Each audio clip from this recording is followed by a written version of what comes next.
Imagine, imagine you were dealing with a really frustrating, incredibly painful skin condition. Right, which is awful on its own. Exactly.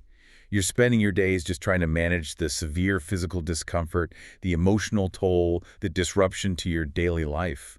And then suddenly, out of nowhere, your bladder starts completely malfunctioning too.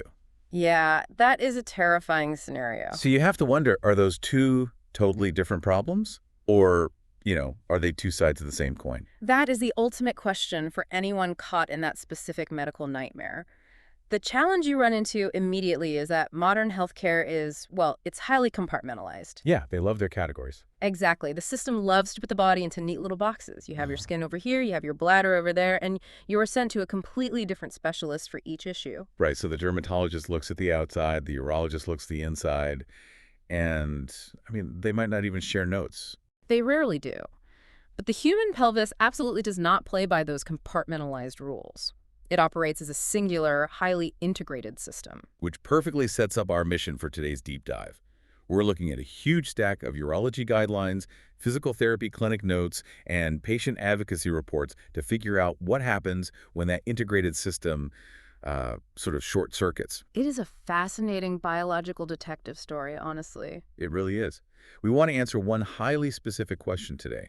Is there a clinical overlap or a hidden pathophysiological link between a severe skin condition called lichen sclerosus and a notoriously painful bladder condition known as interstitial cystitis or bladder pain syndrome? And investigating this is tricky because, on the surface, the evidence we have seems to completely contradict itself. Yeah, let's start with the statistical reality, actually, because before we can explore how these conditions might be connected, we need to know if they actually show up together in patients. Right, we have to establish the correlation first. So we have a study here by Cressman-Schmid focusing on women with lichen sclerosus, which we'll just refer to as LS.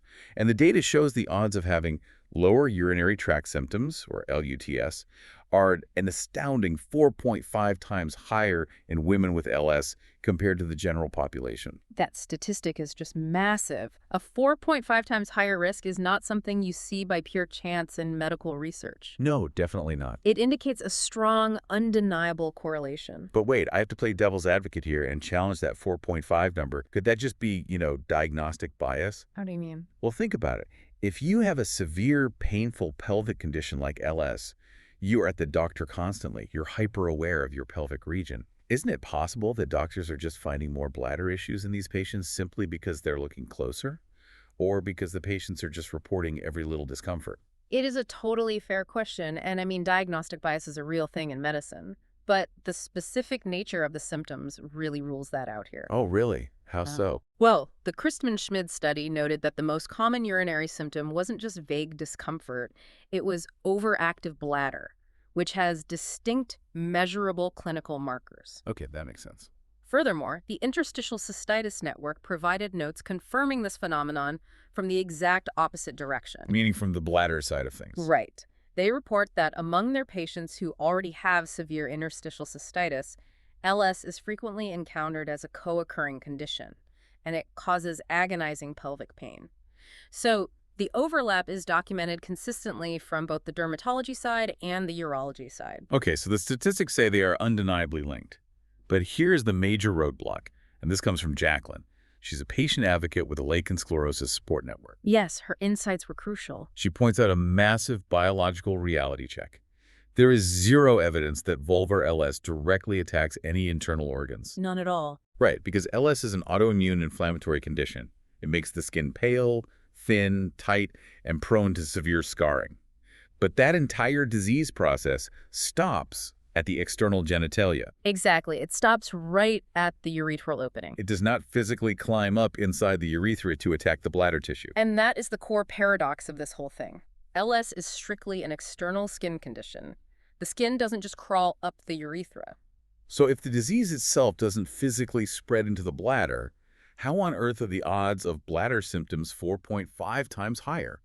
We are clearly missing a bridge between the outside and the inside. We absolutely are. We are looking at a concept known as an indirect secondary cascade. A domino effect. Precisely. The disease itself doesn't spread, but the physical and neurological impact of that skin disease acts as the first domino in a very long, very complex chain reaction. So the damage to the bladder isn't caused by the lichen sclerosis directly. No, it's caused by the body's reaction to the lichen sclerosis. Okay, so what bridges the external skin to the internal bladder? Like, what is the next domino to fall? The pelvic floor musculature. To understand how the muscles get involved, you really have to understand the physical reality of living with active LS. And the clinical descriptions in these reports are intense. They are heartbreaking, honestly. We are talking about skin fusions, where the tissues actually adhere to each other and scar over. We are talking about micro-tearing of the delicate skin and severe, intense pain with any kind of intimacy, or even just something as routine as having a bowel movement. Right. So think about how the human body naturally responds to severe localized pain anywhere else. If you severely burn your hand on a stove, what does your arm do? You flinch, you pull it into your chest and guard it. You tense up completely. The pelvic floor is no different. According to clinical notes from specialized physical therapy sources like Purple Mountain PT and Foundational Concepts, the pelvic floor muscles respond to the agonizing pain of LS by clenching. They're trying to protect the area. Exactly. They spasm to guard and protect the injured, tearing skin. It is a completely natural, evolutionary defense mechanism designed to prevent further injury. But, everyone tenses up when they're in pain. Why does this temporary flinching become a permanent medical condition that wrecks the bladder? Because the pain of untreated LS isn't temporary. If you are clenching those muscles every single day, guarding against pain for 6 months, a year, or even multiple years, that protective response structurally changes the muscles. Oh, wow, so they get stuck. They do. It becomes a secondary condition known as hypertonic pelvic floor dysfunction, or sometimes it's called Levator-Ani syndrome. The muscles get stuck in a state of constant rigid contraction. They literally forget how to relax. Yes. And when a muscle is constantly tight, it mechanically compresses the blood vessels running through it. This restricts blood flow, leading to a state called ischemia. Which means the tissues are being starved of oxygen, right? Right. And when muscles are starved of oxygen, they have to switch how they generate energy, so they start producing lactic acid. Like when you do a really intense workout and your muscles burn. Exactly like that. But this is happening all day, every day. That lactic acid buildup is highly irritating. It creates a constant radiating sensation of burning, rawness, throbbing, and aching deep in the pelvis. And that pain is completely separate from the original skin pain of the LS. Entirely separate. But there is a secondary mechanical problem here, too. The pelvic floor muscles form this supportive hammock at the bottom of the pelvis. When they are locked in a rigid spasm, they physically wrap around and squeeze the urethra in the base of the bladder. Oh, man. Which perfectly mimics the primary symptoms of interstitial cystitis. It's nearly identical clinically. If your bladder is constantly being squeezed by a vice grip of tight muscles, of course you get urinary urgency, get frequency, and that terrible feeling of incomplete emptying. We're reading about patients who feel the desperate need to urinate up to 60 times a day simply because these muscles won't let go of the bladder. The clinical overlap is staggering. Research indicates that between 75% and 87% of women diagnosed with interstitial cystitis also have profound pelvic floor dysfunction. It is like having a pebble in your shoe. That's a great way to look at it. You alter your gait to avoid the sharp pain of the pebble, and you walk funny for a month, and then suddenly your lower back is in absolute agony. The back wasn't the root problem. The back is just suffering from the muscular compensation required to avoid the pebble. Exactly. So the LS is the pebble, the tight pelvic floor is the altered gait, and the bladder is the lower back, taking the brunt of the compensation. That captures the mechanical cascade perfectly, but it only explains half of the mystery. Really? How so? Well, if the bladder issues were purely caused by a mechanical muscle squeeze, then logically, a urologist looking inside the bladder with a camera wouldn't see anything wrong with the bladder itself. Because it's just being squeezed from the outside. Right. But in many interstitial cystitis patients, your urologists find actual physical damage. We're talking about ulcers, pinpoint bleeding, and chronic inflammation physically inside the bladder lining. Oh, wow. And a muscle spasm on the outside of the bladder does not cause bleeding ulcers on the inside of the bladder. Hold on, so you're saying the bladder tissue itself is physically breaking down? It is. But if the lichen sclerosis doesn't attack the bladder, and the muscle squeeze can't cause internal tissue damage, What is actually destroying the inside of the bladder? To answer that, we have to transition away from muscular mechanics and look at the electrical grid of the pelvis. We have to look at the nervous system. The neural highway. Exactly. This brings us to a critical biological phenomenon called viscerosomatic convergence. Okay, that is a very dense piece of medical jargon. How does that translate for the listener? It basically refers to how the wiring is set up in your lower body. The organs and muscles in your pelvis, your bladder, your bowel, your reproductive organs, and your external vulvar skin, they do not have individual dedicated nerve pathways running all the way up to the brain. Okay, so they don't have their own separate wires. No. Instead, the nerve endings from all these different areas converge and plug into the exact same nerve roots at the base of the spinal cord. They basically share a switchboard. So the external skin and the internal bladder are sharing the exact same electrical wiring going back to the spine. Right. Now, consider what happens when you have prolonged, intense, untreated pain from severe lichen sclerosis. That inflamed skin is sending constant, screaming distress signals up that shared neural highway. Nonstop. Over time, the spinal cord essentially gets overwhelmed by the sheer volume of pain signals. It undergoes a process called central sensitization. Central sensitization, meaning the central nervous system itself structurally adapts to the pain. It becomes hyper-reactive. It's like it takes the volume dial on pain, cranks it all the way up to 10, and just snaps the knob off. That is exactly what happens. The nervous system becomes so sensitized that even a light touch feels like burning pain. But because of that shared switchboard, the viscerosomatic convergence, those rampant inflammation and pain signals from the vulvar skin start to bleed over into the adjacent nerves. Specifically, the nerves that connect to the bladder. The medical term for this phenomenon is pelvic organ crosstalk, or visceral hyperalgesia. It sounds exactly like a faulty, interconnected alarm system. It really is. Like a fire breaks out in the kitchen, which is our lichen sclerosis on the skin. The kitchen alarm goes off, but because the wiring is crossed in the basement, it automatically triggers the emergency sprinklers in the living room, which is the bladder. Yes, perfect analogy. The bladder reacts as if it's on fire, even though the actual threat is localized entirely to the kitchen. And that faulty alarm system doesn't just cause a sensation of pain in the living room, it actually causes water damage. What do you mean by water damage in this context? Well, in the human body, nerve inflammation is not just a feeling. Inflamed nerves release chemicals that cause physical changes in the surrounding tissue. Ah, I see. According to the GLOWM textbook on bladder pain syndrome, this neural inflammation originating from the crosstalk physically disrupts the bladder's most important defense mechanism, which is the gag layer. Right, the glycosaminoglycan layer. Let's explain what that actually does, because it seems critical to this whole breakdown. It is critical. The jaggy layer is essentially a microscopic, waterproof Teflon coating on the inside of your bladder. You have to remember that urine is not just benign water.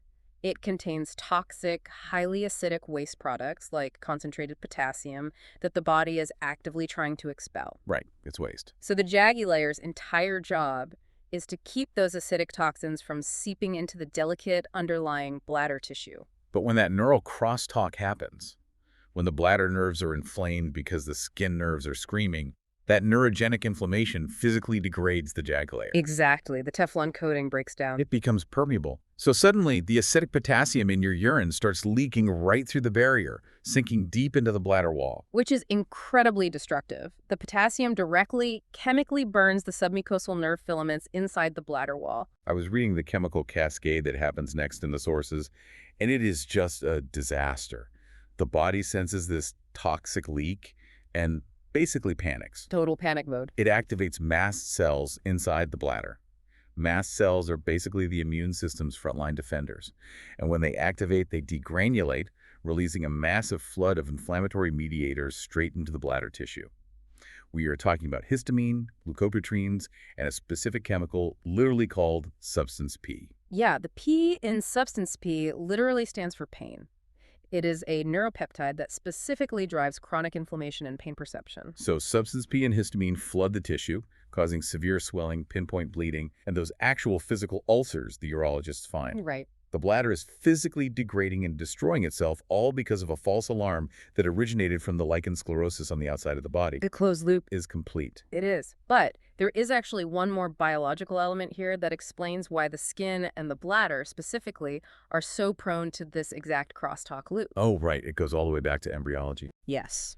I saw this in the notes from the journal Pelvic, and it completely blew my mind. We're talking about fetal development here. When a human is just a tiny embryo developing in the womb, our organs aren't fully formed yet. They differentiate from early precursor structures.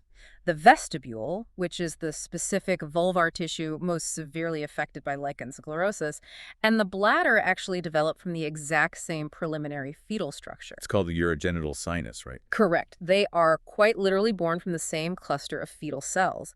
As the fetus grows, that single structure divides and separates into the bladder and the external genitalia. Oh, they keep a connection. Exactly. Because they share that deep embryological origin, their neurological wiring remains intimately intertwined for the rest of your life. It completely explains their deep biological linkage and why an autoimmune attack on one so easily cascades into the other. Okay, so let's look at the big picture of this biological cascade for a second. Let's do it. We start with a highly localized autoimmune skin condition, LS, causing extreme surface pain. That pain causes the pelvic muscles to constantly spasm, creating hypertonic pelvic floor dysfunction. Shit. Those spasming muscles choke off their own blood flow and physically squeeze the bladder.